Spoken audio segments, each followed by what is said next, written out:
Hola, ¿qué tal? Buen día. Y estamos aquí con ustedes como cada día en este espacio por la mañana, siempre en compañía de nuestra directa amiga Lindsay Casajara, quien los viernes tiene una asignación especial. Como siempre está con nosotros Manuel Brito. Buen día, Brito. ¿Cómo están las cosas? Buenos días, Alexander. Buenos días a los amigos televidentes de este espacio por la mañana, a esos dominicanos en cualquier lugar del mundo donde se encuentren.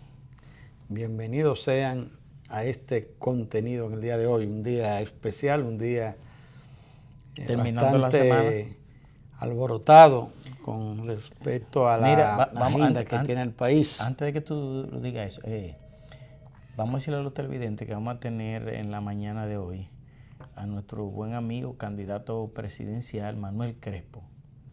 Va a estar con nosotros en un momento y va a analizar con nosotros la situación a lo interno del Partido de la Liberación Dominicana. Sigue, Manuel. No, es importante una agenda como tiene el país. Con Manuel Crespo podemos ver los detalles y su opinión con relación a la situación, no solo que se está viviendo al interno del Partido de la Liberación Dominicana, sino también la tensión que tiene todo el país a raíz de estos movimientos para una posible modificación constitucional, que sin lugar a duda ha sido uno de los temas en la historia de la República Yo diría Dominicana, que episodio. o episodio, que no solo que ha tenido ocupado los medios de comunicación, las redes sociales del país, sino también las conversaciones familiares en los espacios públicos, en los vehículos públicos, en todos los lugares donde hay encuentros entre varias personas. La agenda común es de la posible modificación constitucional, y que tampoco creo y conozco un tema que haya tenido el nivel de repudio, de rechazo en el país a los fines de que no se modifique una constitución, la constitución, solo y exclusivamente y a partir de 3 años que se había producido, menos de 3 años, para otro acomodamiento a un interés, a unas aspiraciones particulares del presidente Danilo Medina. Incluso ni el tema sobre la discusión del aborto, ninguno de los estudios que se hicieron, un tema de esa naturaleza y donde tenía tan abierto el sector de las iglesias, un país eminentemente no solo católico, sino ya con una alta identificación de las iglesias protestantes. Aún así, ese tema de la discusión del aborto no logró tener casi un 80% de rechazo en la República Dominicana. Y aún en ese ambiente de la población, la expresión que ha habido de todos los sectores profesionales, sociales, que en la práctica ese rechazo se ha venido consumando en el desfile que se ha producido a ir al Senado, a la Cámara de Diputados, al Congreso, en definitiva, a expresar de manera directa, pública y en los hechos su rechazo a una modificación constitucional, los motoconchistas, los profesionales, los sindicatos, el pueblo en general, los intelectuales.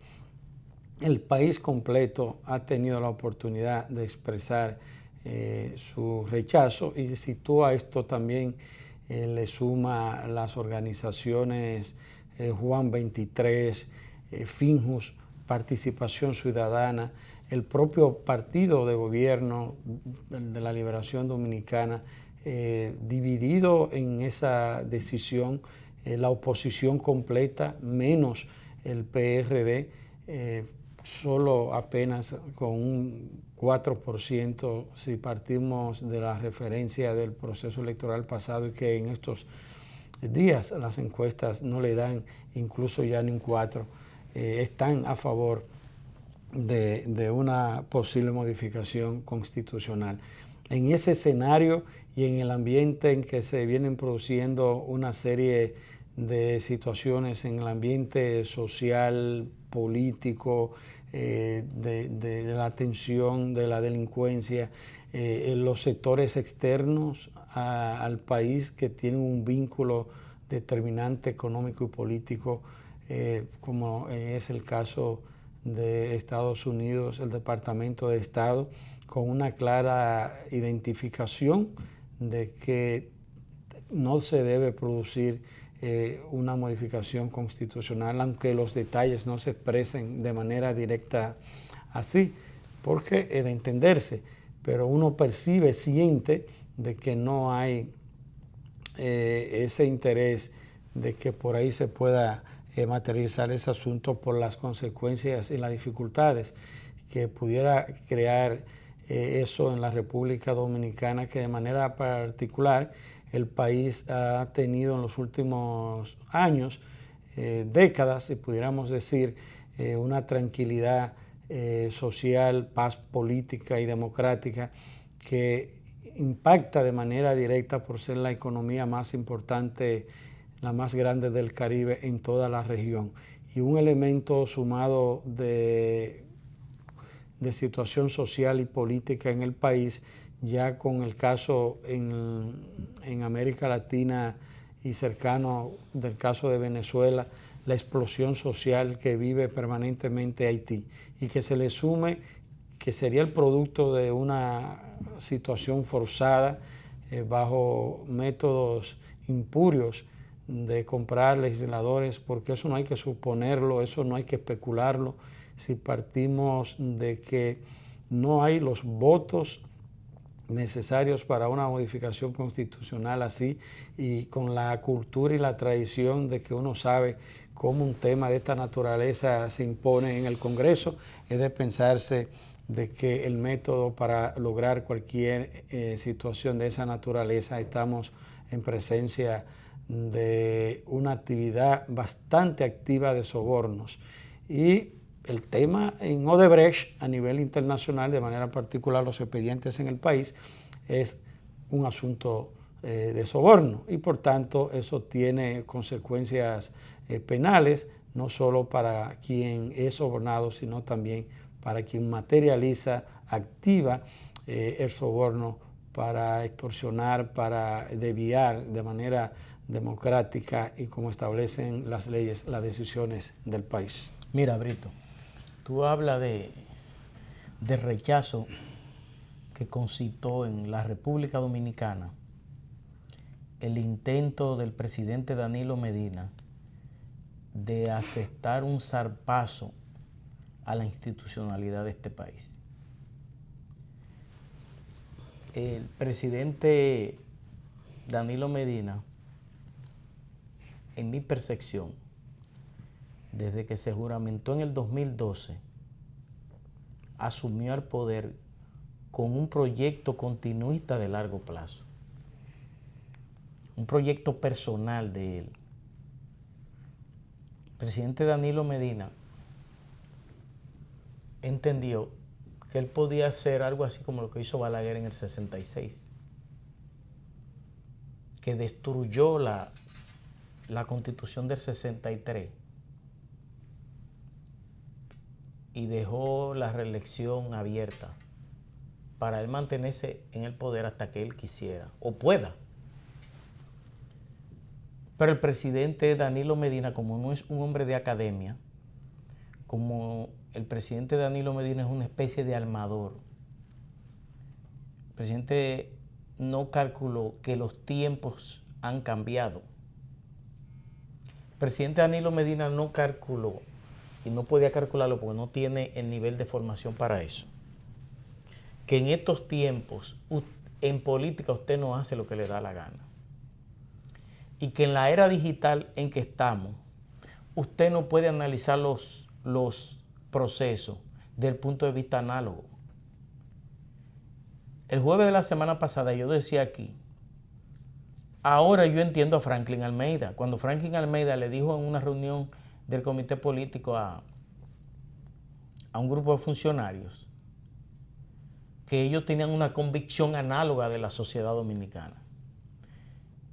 Y en la siguiente reunión del comité político, Gonzalo Castillo fue con una tablet digital y se puso así frente a Almeida para que Almeida vea que él era un hombre digital. O sea, que no entendió lo que Almeida le quiso dejar dicho. O sea, no entendió que lo que le estaba diciendo era que tenía un concepto primitivo de la sociedad dominicana. En estos tiempos, ya todo ha cambiado. Incluso la República Dominicana, que Leonel dejó en el 2012, no es la misma de hoy.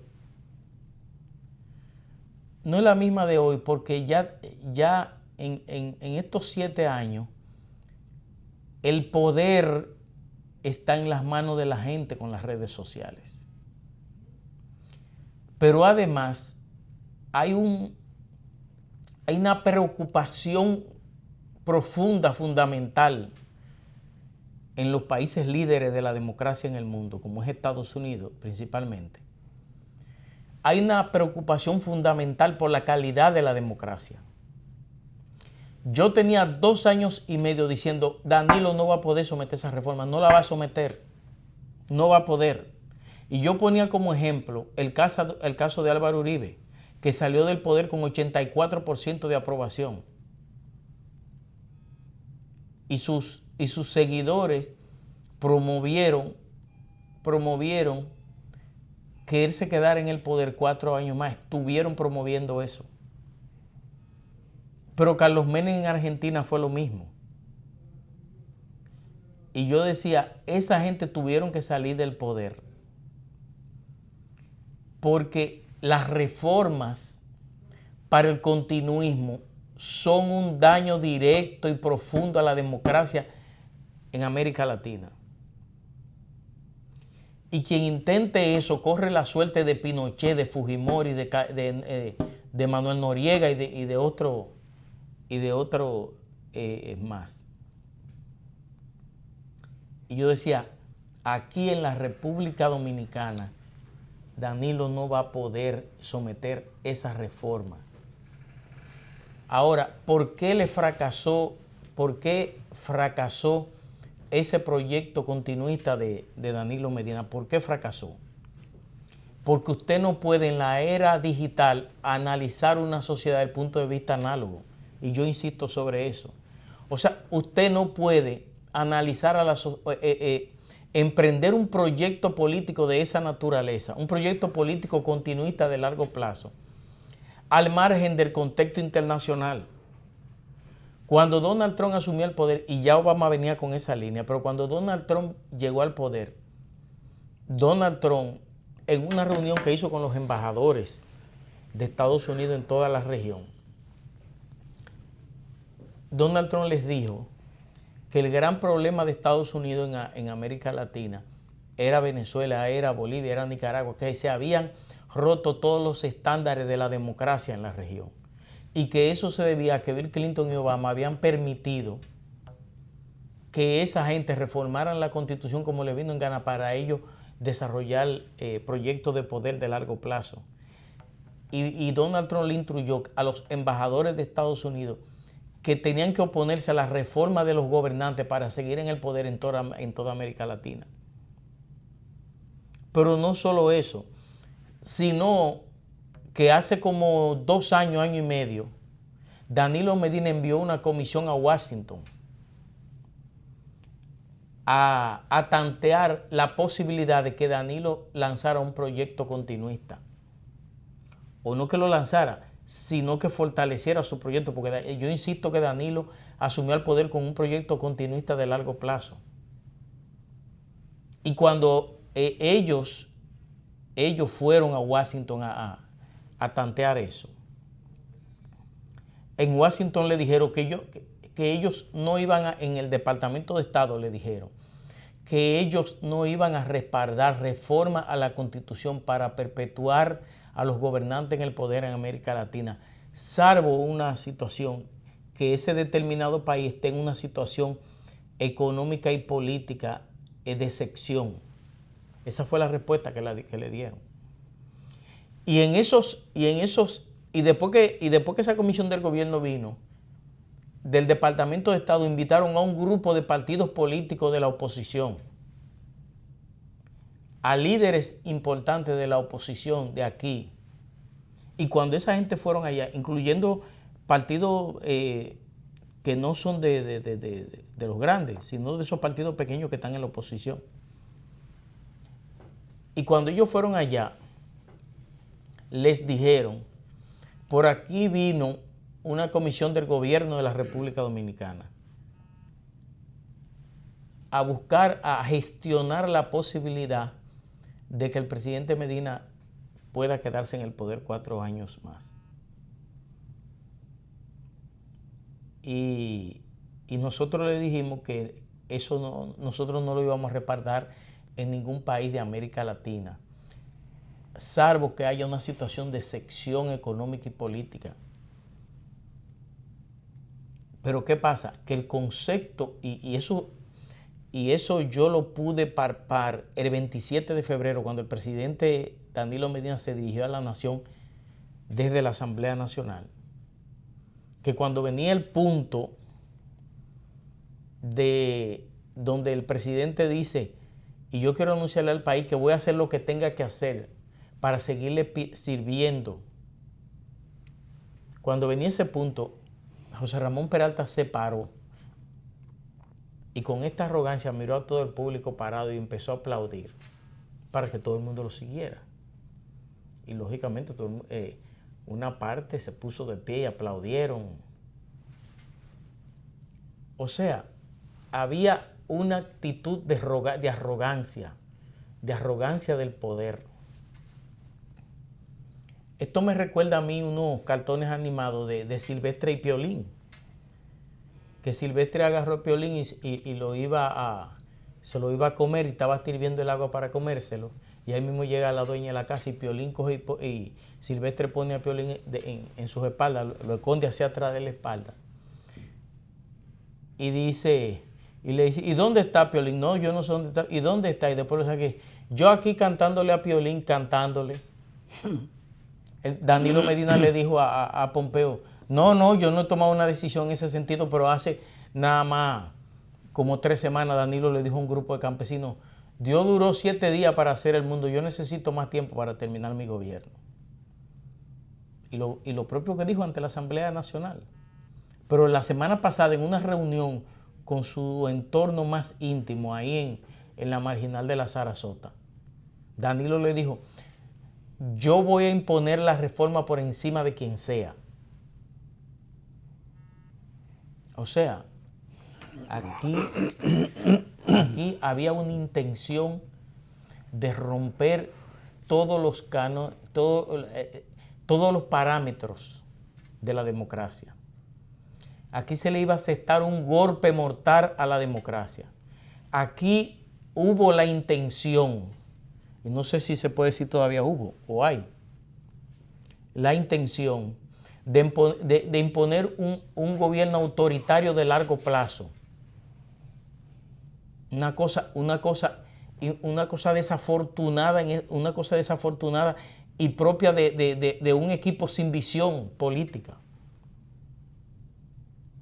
Porque yo insisto, usted no puede trazar un proyecto político de esa naturaleza al margen del contexto internacional, y parece ser que esa era la intención. Miren cómo rodearon, cómo acordonaron, cómo secuestraron un poder del Estado, cómo utilizaron ese poder del Estado para intervenir los teléfonos, para intervenir las llamadas, para intervenir la intimidad de toda esa gente que vivía por ahí. Y eso fue develado hace como 3 o 4 días. Un conjunto de militares y policías con artefactos de alta tecnología israelí interviniéndole los teléfonos a través de unos drones a las personas que estaban en esa zona. Y eso es, señores, y no olvidemos cómo Danilo Medina se ofendió cuando Leonel en un discurso habló del dictador del siglo XXI. O sea, aquí hay un equipo gobernante que carece de la más mínima visión de lo que es el ejercicio del poder y de la política en estos tiempos. Y eso es una cosa grave. Yo pienso, como diría mi mamá, yo pienso que en estos 7 años Dios iluminó este país, que no hemos caído en una desgracia. Si esa es la visión, si esa es la capacidad de pensante del grupo gobernante. Bueno, la verdad es, Alexander, que el ambiente de tensión que tiene el país no le cabe más. Por un lado, la convocatoria para el día de hoy, en hora de la mañana, en el Congreso convocando a sesión en medio de un ambiente de tiempo corto para el ciclo legislativo. No se había conocido con frecuencia, al decir de diputados con 15 y 20 años, que un viernes se convocara a sesión. Ese ambiente, sumado a lo que ha venido siendo el escenario del Congreso, un espacio justa de batallas, crea un mayor perfil de tensión en la República Dominicana. Previa la llamada de Pompeo al presidente de la República, y que se produce también el conocimiento de esa comunicación de parte de la propia Embajada de Estados Unidos en el país. Y si a eso también se le suma para el día de hoy la convocatoria que ha venido pronunciando, haciendo el llamado para en esta mañana el candidato presidencial del Partido Revolucionario Moderno, Luis Abinader, estamos en un ambiente sumamente tenso en el país. Tenso, que da un ambiente también de tranquilidad, porque la verdad es que la estrategia, la agenda, el método que se ha llevado a cabo para enfrentar y que se produzca un dique de contención y no hacer fácil la modificación constitucional, al decir de los hechos, ha ganado en la opinión pública la batalla. No hay duda de que el país ha logrado un empoderamiento sobre el tema constitucional, del valor, de la importancia que tiene el que la Constitución no sea modificada para un periodo y que beneficie solo y exclusivamente de manera particular, si ya se había producido hace menos de 3 años al presidente de la República.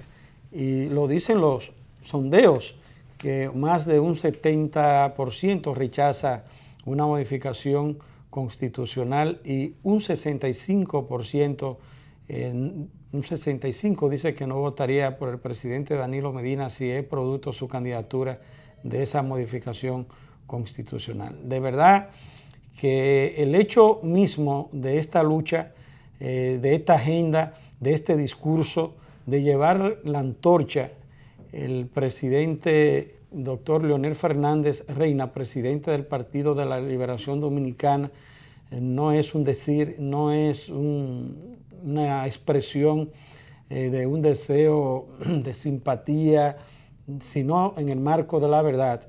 El hecho de él asumir el discurso, de asumir el tema, ha sido la garantía de darle a la fuerza, de darle la transparencia, la credibilidad al tema, para llevar hasta el día de hoy el empoderamiento, como hemos dicho, que la población, los distintos sectores de la República Dominicana han tenido que asumir y valorar este proceso de que no se modifique la Constitución expresada en todos los sectores de la República Dominicana. Y si hoy se habla de que Luis Abinader, sin que esto en modo alguno se haga un paralelismo ni una competencia, pero es sobre la base de los hechos, de la verdad, está convocando, que iría personalmente y que el propio iría al Congreso y que el propio Hipólito Mejía, que venía sigiloso, y está de más decir el maridaje que siempre ha venido teniendo en torno al gobierno, en torno al propio presidente Danilo Medina, y que tenga que decir que él no apoya una modificación constitucional, eso tiene solo y una simple, si pudiera identificarse como simple explicación, y está en que el tema está tan fuerte en la mano del pueblo dominicano que cualquier político que se haga indiferente, que se haga ajeno a asumir al lado de rechazar esa modificación constitucional, pudiera pagar un alto precio político con los electores. Y esto en modo alguno no significa, porque este país es el país de los trucos. Aquí hay gente que no importa el nivel político, social, la responsabilidad que tenga en su liderazgo para salir con muchachadas y traiciones y situaciones que sorprenden. Y nos referimos que esto en modo alguno no debe dar un voto de seguridad frente al propio Hipólito Mejía, frente a la misma acción pública que quiera asumir Luis Abinader, porque a veces actúan bajo ese esquema públicamente para no quedarse atrás o no decir después en una decisión que pudieran dar sus legisladores que ellos no lo enviaron, que ellos no tuvieron que ver con esas decisiones. Por lo mismo que hemos dicho, porque es un tema que tiene un empoderamiento en el país y ellos como parte de la oposición mal harían si hacen indiferente. Es decir, que en este proceso hay que estar lo bastante mosca para no estar decepcionado, no estar siendo sorprendido del manejo que pudieran estar por debajo de la mesa estableciéndose bajo el criterio que estamos en presencia al decir de las denuncias que se vienen haciendo de la cantidad de recursos que hay envuelto para lograr esta reforma constitucional, si se habla hasta de 70 millones de pesos, de 50 millones, de 30 millones. Es decir, que estamos en presencia de una situación bastante difícil, que el tiempo va corriendo, hay una situación de atrapamiento para que no se le haya hecho fácil a la pretensión de modificar la Constitución. Y la verdad es que hay que felicitar esa agenda que se llevó a cabo si partimos de los resultados de ese proceso en beneficio de que no se haya materializado una modificación constitucional para habilitar al presidente Danilo Medina para una próxima repostulación. Finalmente, ya para irnos, yo pienso que el PLD ha quedado muy maltratado de toda esta agresión a que fue sometido por el gobierno, a tal punto que tenía 3 voceros en la Cámara de Diputados. Tenía a Gustavo Sánchez, que era el vocero institucional. Tenía el Elpidio Báez, que lo puso Danilo, porque Gustavo Sánchez le dijo en una reunión a Danilo que no habían los votos, que eso era casi imposible por el nivel de atrincheramiento que tenían las fuerzas legislativas. Y Danilo le dijo: usted no me representa a mí, usted no me representa a mí. Y lo quitó como vocero y puso a Elpidio Báez. Y la gente de Leonel tenían también como vocero a Quiñones, al doctor Quiñones. El vocero institucional. El PLD tenía 3 voceros. Uno institucional, que era Gustavo Sánchez, Danilo tenía Elpidio y Leonel tenía a Quiñones. O sea, hasta el PLD sufrió. Pero yo entiendo que este ridículo internacional que ha hecho el presidente Danilo Medina con este intento de reformar la Constitución, Miguel Vargas tiene mucho de responsabilidad en eso, porque siendo él el ministro de Relaciones Exteriores, el hombre que tiene las relaciones, que maneja lo que es las relaciones del país con el mundo, el contexto político internacional, y no fue capaz de decirle al presidente de la República: en estos tiempos eso no es posible, en estos tiempos si usted hace eso, se va a convertir en el hazmerreír de la comunidad internacional, como le pasó a Fujimori. Y Leonel lo cuenta en una anécdota que Fujimori le dijo: yo estoy decepcionado con usted, delante de un grupo de presidentes en ese momento. Fujimori le dijo a Leonel: yo estoy decepcionado con usted. Y le dice Leonel: ¿y por qué? Dice: todos los presidentes nos hemos reelegido menos usted. Y Leonel le dijo: bueno, el tiempo dirá. Un mes después Fujimori estaba en la cárcel y todavía está en la cárcel. Vámonos a la pausa. A la vuelta, como ya habíamos anunciado, estará con nosotros el candidato presidencial Manuel Crespo del Partido de la Liberación Dominicana. Quédese con nosotros.